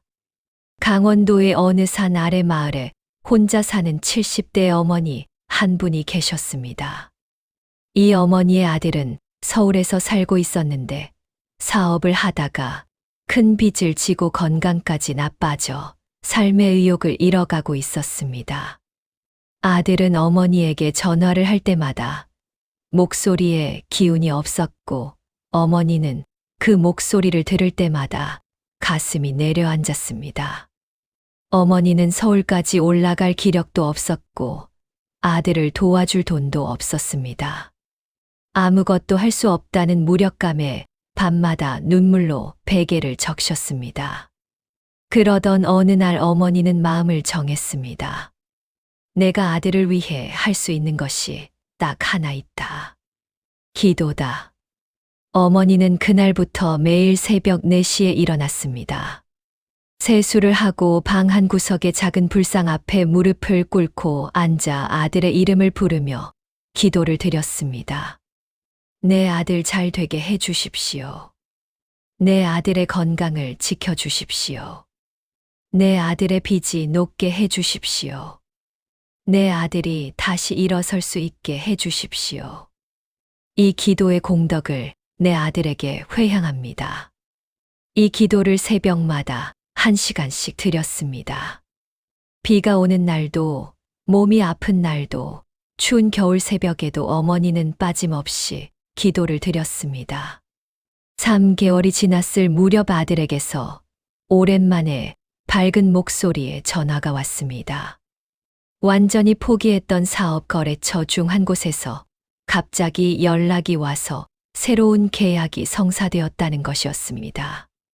그 계약 하나가 물꼬를 트서 조금씩 상황이 나아지기 시작했습니다. 건강도 좋아지기 시작했습니다. 아들은 나중에 어머니에게 이렇게 말했습니다. 어머니, 사실 그 무렵 제가 너무 힘들어서 모든 것을 포기하려 했어요. 그런데 새벽마다 어머니가 저를 위해 기도한다는 것을 알고 나서 포기할 수가 없었어요. 어머니가 저를 살렸어요. 어머니는 눈물을 흘리며 이렇게 말했습니다. 나는 아들을 위해 아무것도 해줄 수 없었는데 기도 하나가 아들을 살렸습니다. 기도가 이렇게 강한 힘을 가진 것인지 그때 처음 알았습니다. 부처님께서는 지장경에서 말씀하셨습니다. 어머니의 기도는 자식의 업장을 녹이는 가장 직접적인 힘이다. 어머니의 눈물 어린 기도 한 번이 자식의 앞길을 막고 있던 업장의 담을 허문다. 가족을 향한 진심 어린 기도는 하늘을 움직인다. 오늘부터 잠들기 전 딱 5분만 기도하십시오. 자식의 이름을 부르십시오. 그리고 이렇게 말씀해 주십시오. 내 자식이 잘 되게 해 주십시오. 내 자식의 앞길을 열어 주십시오. 내 가족을 지켜 주십시오. 이 기도의 공덕을 내 자식에게, 내 가족 모두에게 회향합니다. 매일 5분의 기도가 자식의 운명을 바꿉니다. 매일 5분의 기도가 가족 전체의 운을 열어줍니다. 이것이 부처님께서 지장경에서 말씀하신 가장 강력한 공덕입니다. 이것이 7번째 공덕입니다. 자, 이제 7가지 공덕을 모두 함께 나눴습니다. 첫 번째, 생명을 살리는 방생의 공덕. 두 번째, 나누는 삶의 보시 공덕. 세 번째, 말의 씨앗을 바꾸는 구업의 공덕. 네 번째, 분노를 내려놓고 자비를 여는 공덕. 다섯 번째, 부모님을 공경하는 효도의 공덕. 여섯 번째, 원망을 감사로 바꾸는 공덕. 일곱 번째, 염불과 기도로 회향하는 공덕. 이 7가지를 한꺼번에 다 하려고 하지 않으셔도 됩니다. 오늘 딱 하나만 시작하십시오. 가장 마음에 닿는 것 하나만 오늘부터 시작하십시오.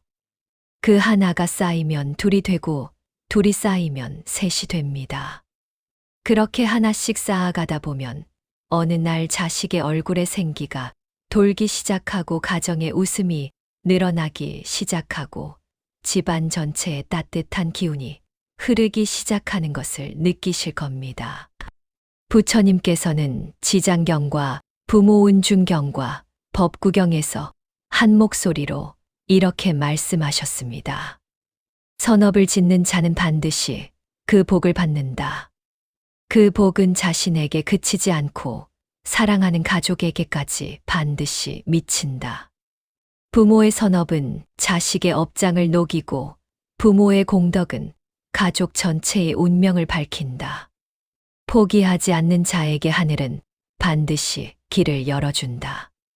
지금까지 살아오신 세월이 절대로 헛되지 않았습니다. 그 눈물이 헛되지 않았습니다. 그 기도가 헛되지 않았습니다. 그 버팀이 헛되지 않았습니다. 다만 이제 그 간절한 마음에 부처님께서 알려주신 이 7가지 공덕의 날개를 달아주십시오. 그러면 반드시 날아오릅니다. 여러분의 자식운이 반드시 열립니다. 여러분의 가정이 반드시 화목해집니다. 여러분의 가족 전체에 복이 반드시 내립니다. 그날이 생각보다 훨씬 가까이에 와 있습니다. 오늘 이 법문이 여러분의 가슴 깊이 닿아서 오늘부터 여러분의 삶이 달라지는 아름다운 하루가 되시길 두 손 모아 간절히 기도드립니다. 부처님의 자비로운 빛이 여러분과 여러분의 소중한 자식에게, 사랑하는 가족 모두에게 환하게 비추시길 바랍니다. 지금 이 자리까지 긴 시간을 함께 걸어오셨습니다. 자식운 이야기를 들으며 눈물이 나셨던 분들 계십니까?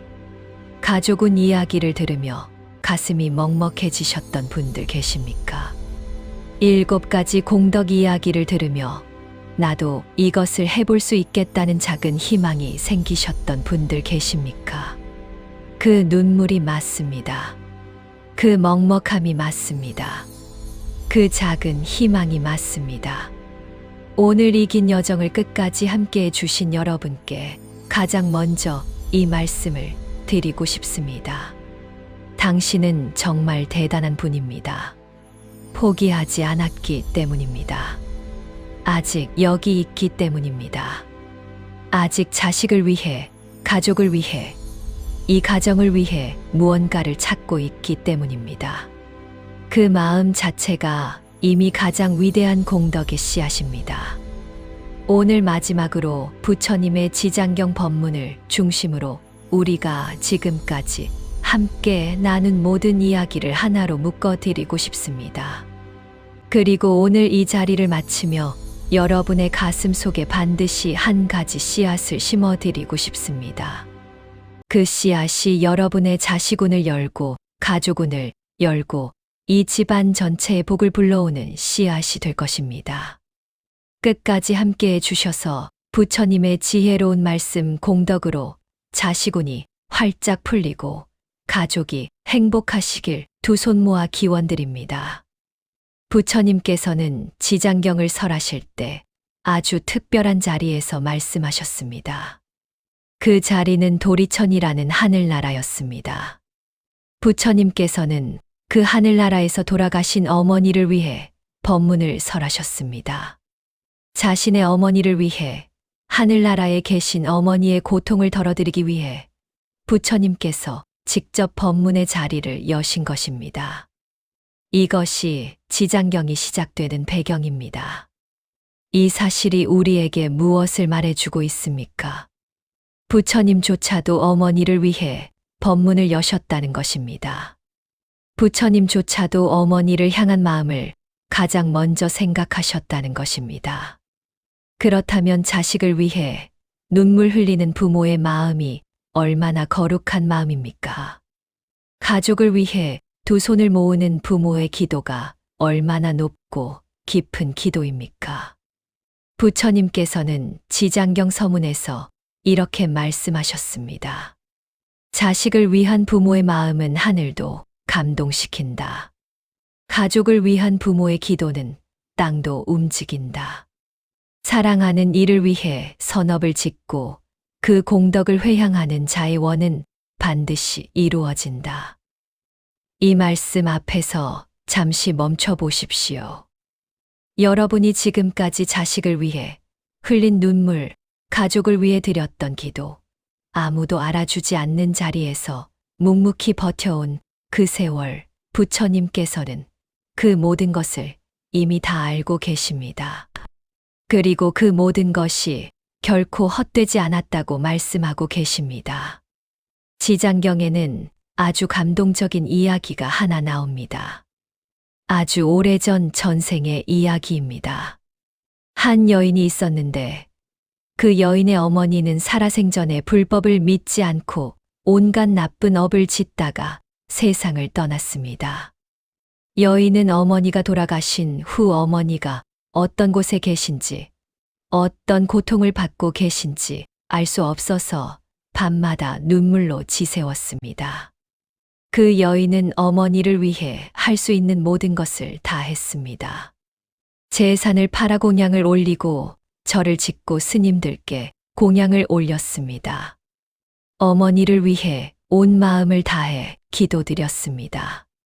그 간절한 마음이 하늘에 닿았습니다. 부처님께서는 그 여인의 기도에 응하여 여인이 지옥의 세계를 볼 수 있도록 해주셨습니다. 여인은 그곳에서 지옥의 왕을 만났고 지옥의 왕은 이렇게 말했습니다. 그대의 어머니는 이미 이곳을 떠났소. 그대가 어머니를 위해 올린 공양과 기도의 공덕이 너무도 커서 그 공덕이 어머니에게 닿아 어머니의 업장이 모두 녹았소. 그대의 어머니는 이미 복된 곳에 태어났소. 이 이야기가 지장경의 핵심입니다. 살아있는 자가 돌아가신 이를 위해 선업을 짓고 기도를 드리면 그 공덕이 반드시 돌아가신 이에게 닿는다는 것.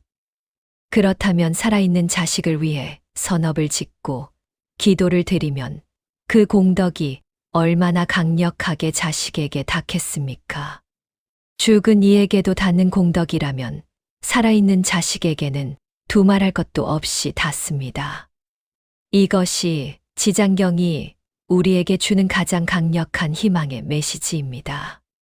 지장경에서 부처님께서는 또 이런 말씀을 하셨습니다. 현재와 미래의 모든 중생들아, 이 경전의 가르침을 듣고 하루 동안만이라도 선업을 짓고 그 공덕을 사랑하는 이에게 회향하라. 그 공덕은 반드시 그 이에게 미처 업장을 녹이고 복덕을 더하게 될 것이다. 하루 동안만이라도 라고 하셨습니다. 1년을 하지 않아도 됩니다. 한 달을 하지 않아도 됩니다. 딱 하루, 오늘 하루만 선업을 짓고 그 공덕을 자식에게 회향하십시오. 그것만으로도 부처님께서는 반드시 그 공덕이 자식에게 닿는다고 하셨습니다. 얼마나 쉬운 일입니까? 얼마나 가까운 일입니까? 오늘 길을 걷다가 쓰레기 하나를 주는 것, 그 공덕을 자식에게 회향하십시오. 오늘 이웃에게 따뜻한 말 한마디를 건네는 것, 그 공덕을 자식에게 회향하십시오. 오늘 밥을 먹으며 이 밥이 나에게 오기까지 수고한 모든 이들에게 감사하는 마음을 내는 것, 그 공덕을 자식에게 회향하십시오. 이 작은 것들이 자식의 업장을 녹입니다. 이 작은 것들이 가족운을 열어줍니다. 이 작은 것들이 쌓이고 쌓여서 이 집안 전체의 복이 흘러들어옵니다. 부처님께서는 지장경에서 업장을 녹이는 것에 대해 매우 구체적으로 말씀하셨습니다. 업장은 딱딱하게 굳은 얼음과 같다. 선업의 공덕은 따뜻한 햇살과 같다. 햇살이 지속되면 아무리 두껍고 단단한 얼음도 반드시 녹는다. 업장도 마찬가지다. 선업이 지속되면 아무리 두껍고 단단한 업장도 반드시 녹는다. 이 비유가 얼마나 정확한지 생각해 보십시오. 한겨울에 꽁꽁 얼어붙은 강을 생각해 보십시오. 그 얼음이 봄이 되면 어떻게 됩니까? 갑자기 한 번의 강한 햇살에 한꺼번에 녹는 것이 아닙니다. 매일 조금씩 따뜻한 햇살이 쌓이고 쌓여서 어느 날 강물이 흐르기 시작합니다. 처음에는 아주 가는 물줄기로 시작합니다. 그 가는 물줄기가 점점 굵어지고 마침내 강 전체가 유유히 흐르게 됩니다. 자식의 업장도 꼭 이와 같습니다. 여러분이 매일 짓는 작은 선업들이 매일 조금씩 자식의 업장을 녹이고 있습니다. 지금 당장 눈에 보이지 않는다고 해서 녹지 않는 것이 아닙니다. 지금 이 순간에도 조금씩 녹고 있습니다. 그리고 어느 날 임계점이 지나면 한꺼번에 흐르기 시작합니다. 자식의 운이 갑자기 열리기 시작합니다. 막혔던 길이 갑자기 뚫리기 시작합니다. 안 되던 일이 갑자기 되기 시작합니다. 그 날이 반드시 옵니다. 포기하지 않으시면 반드시 옵니다. 지장경에 이런 이야기가 나옵니다. 어느 날 지장보살께서 부처님 앞에 무릎을 꿇고 이렇게 서원을 세우셨습니다. 지옥이 텅 비지 않으면 저는 결코 부처가 되지 않겠습니다. 중생이 모두 구제되지 않으면 저는 결코 열반에 들지 않겠습니다.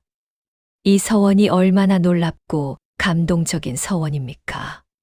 지장보살께서는 이미 부처가 될 수 있는 경지에 도달하셨습니다.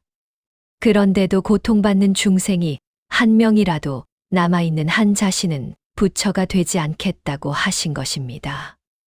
고통받는 모든 이들이 구제될 때까지 함께 머물겠다고 하신 것입니다.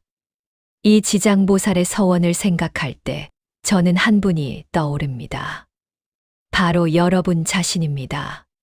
자식이 고통에서 벗어날 때까지 포기하지 않겠다는 마음, 가족이 행복해질 때까지 버티겠다는 마음, 이 가정에 복이 올 때까지 기도를 멈추지 않겠다는 마음, 이 마음이 바로 지장보살의 서원과 같은 마음입니다. 여러분이 자식을 위해 포기하지 않고 버텨온 그 세월이 바로 지장보살의 서원과 같은 마음으로 살아온 세월입니다. 부처님께서는 지장경에서 이렇게 말씀하셨습니다.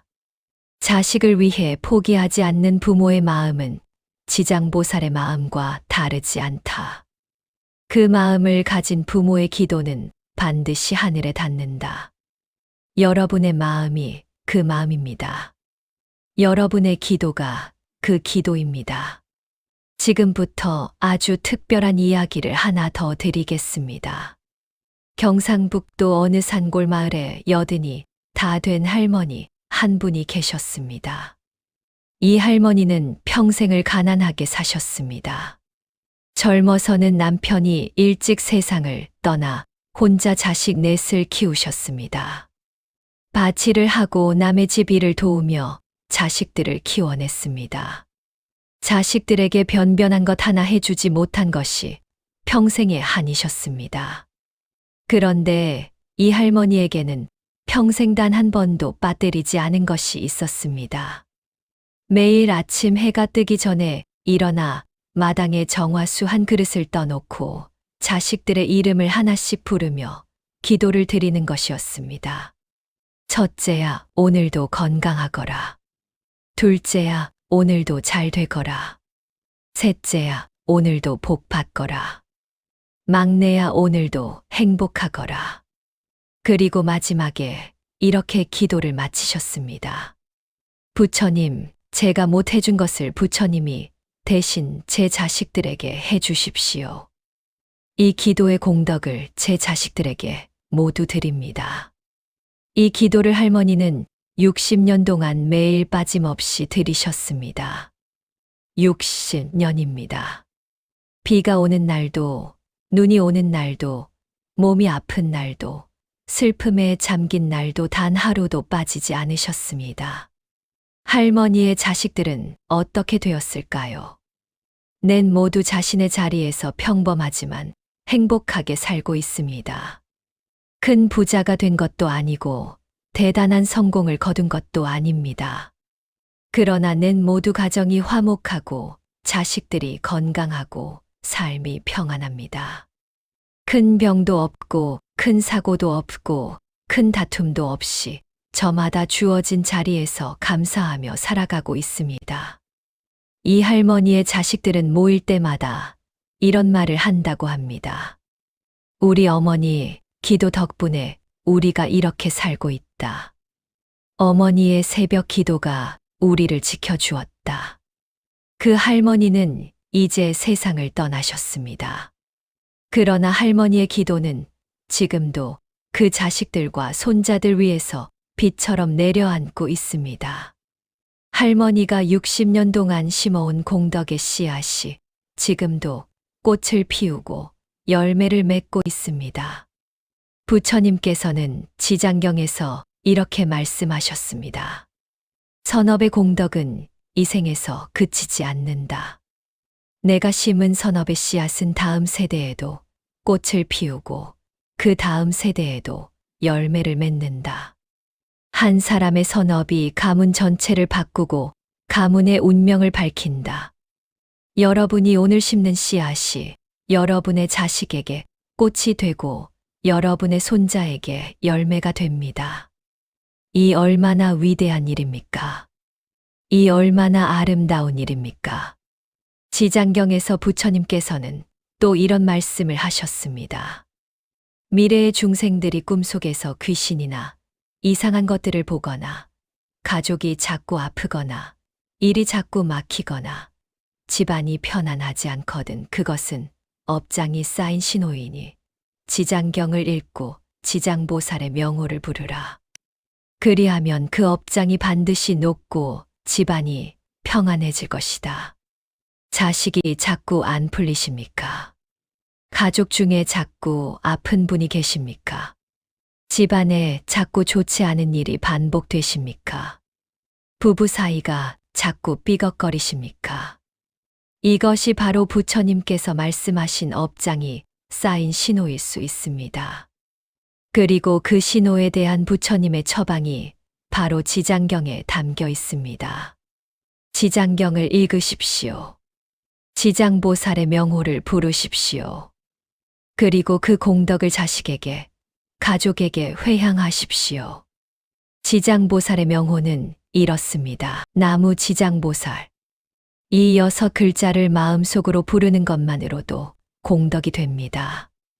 버스를 타고 가면서도, 밥을 짓는 동안에도, 잠들기 전 누운 자리에서도 나무 지장보살을 조용히 부르시면서 내 자식에게 이 공덕을 드립니다. 라고 마음속으로 말씀해 주십시오. 그 작은 실천이 하루하루 쌓이면 반드시 자식의 업장이 녹습니다. 반드시 가족운이 열립니다. 반드시 이 집안에 복이 내립니다. 지장경 마지막에 부처님께서 이렇게 말씀하시며 법문을 마치십니다. 이 경전의 가르침을 듣고 행하는 자는 현재와 미래에 걸쳐 반드시 그 복덕을 받을 것이다. 이 경전을 듣고 한 가지라도 실천하는 자는 하늘과 땅이 그 공덕을 증명할 것이다. 포기하지 않고 실천하는 자에게 지장보살은 언제나 함께한다. 포기하지 않는 자에게 지장보살은 언제나 함께한다.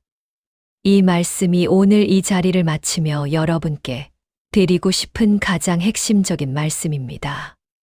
여러분이 자식을 위해 기도할 때 지장보살이 함께 하십니다. 여러분이 가족을 위해 선업을 지을 때 지장보살이 함께 하십니다. 여러분이 지쳐서 쓰러질 것 같을 때 지장보살이 옆에서 버텨주십니다. 여러분이 눈물로 밤을 지새울 때 지장보살이 그 눈물을 보고 계십니다. 혼자가 아닙니다. 여러분은 절대로 혼자가 아닙니다. 오늘 이 자리를 마치기 전에 한 가지만 더 말씀드리겠습니다. 지금까지 1단계부터 이 자리까지 함께 걸어오시면서 여러분의 마음속에 어떤 변화가 있으셨습니까? 자식운이 바뀔 수 있다는 희망이 조금이라도 생기셨습니까? 가족운을 바꾸기 위해 내가 할 수 있는 것이 있다는 것을 느끼셨습니까? 그 변화가, 그 희망이, 그 느낌이 이미 씨앗입니다. 부처님께서는 지장경에서 이렇게 말씀하셨습니다. 선한 마음을 내는 순간이 바로 복이 시작되는 순간이다. 변화하려는 마음을 내는 순간이 바로 업장이 녹기 시작하는 순간이다. 포기하지 않으려는 마음을 내는 순간이 바로 지장보살이 함께하기 시작하는 순간이다. 오늘 이 영상을 보시면서 선한 마음이 한 번이라도 일어나셨다면 이미 자식의 업장이 조금 녹기 시작했습니다. 오늘 이 영상을 보시면서 내 가정을 바꾸고 싶다는 마음이 한 번이라도 일어나셨다면 이미 가족운이 조금 열리기 시작했습니다. 오늘 이 영상을 보시면서 포기하지 말아야겠다는 마음이 한 번이라도 일어나셨다면 이미 지장보살께서 여러분 곁에 함께하기 시작하셨습니다. 이미 시작되었습니다. 오늘 이 자리에서 이미 시작된 것입니다. 마지막으로 지장경에서 부처님께서 말씀하신 가장 아름다운 구절을 여러분께 드리고 싶습니다. 선남자 선여인이여, 너희가 자식을 위해 눈물을 흘리는 그 순간에도 하늘은 그 눈물을 세고 있다. 너희가 가족을 위해 두 손을 모으는 그 순간에도 땅은 그 기도를 품고 있다. 너희가 포기하지 않고 버텨온 그 세월이 모두 공덕이 되어 반드시 너희가 사랑하는 이들에게 돌아갈 것이다. 지장보살은 언제나 그 눈물 곁에, 그 기도 곁에, 그 버팀 곁에 함께한다. 이 말씀을 여러분 가슴 가장 깊은 곳에 새겨 두십시오. 여러분이 흘려온 눈물이 헛되지 않았습니다. 여러분이 드려온 기도가 하늘에 닿았습니다. 여러분이 버텨온 세월이 모두 공덕이 되었습니다. 그 공덕이 지금 여러분의 자식에게로, 여러분의 가족에게로, 이 집안 전체로 흘러가고 있습니다. 조금만 더 기다려 주십시오. 조금만 더 믿어 주십시오. 조금만 더 포기하지 않아 주십시오. 반드시 꽃이 핍니다. 반드시 열매가 맺힙니다. 반드시 그날이 옵니다. 오늘 이 긴 여정을 끝까지 함께 해주신 여러분께 진심으로 감사드립니다.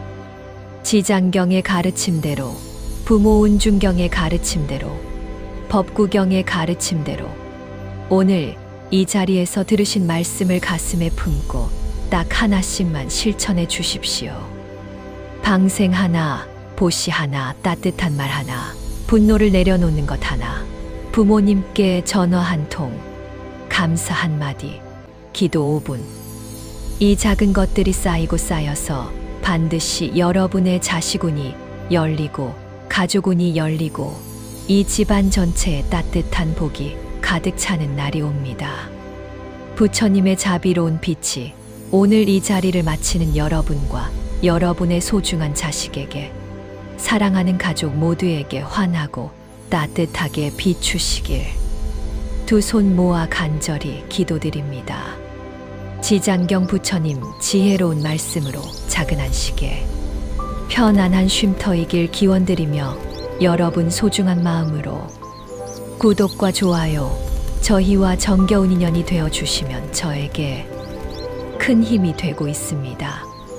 늘 건강하시고 행복하세요.